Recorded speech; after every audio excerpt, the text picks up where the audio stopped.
ભારતીય ચૂંટણી પંચ દ્વારા જે છે તે 4 રાજ્યની સાથે એક કેન્દ્ર શાસિત પ્રદેશની અંદર હવે સત્તાવાર રીતે ચૂંટણીની જાહેરાત કરવામાં આવી છે. પંચ દ્વારા ચૂંટણીની તારીખોની જાહેરાત કરવાની સાથે જ હવે તમામ પક્ષ દ્વારા જે છે તે તૈયારીઓને અંતિમ ઓપ આપવામાં આવી રહ્યો છે.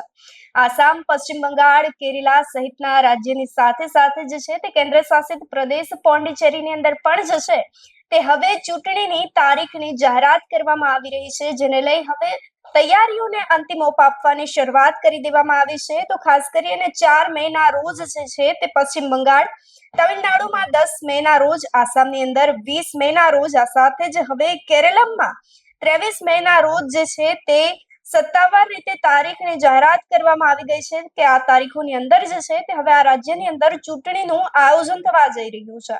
તો તમામ રાજ્યોની અંદર જે છે તે હવે ભારતીય ચૂંટણી પંચ દ્વારા સત્તાવાર રીતે તારીખોની જાહેરાત કરવામાં આવી છે, જેને લઈ આપનું શું કહેવું છે અમને કમેન્ટ કરી ચોક્કસથી જણાવશો. નમસ્કાર.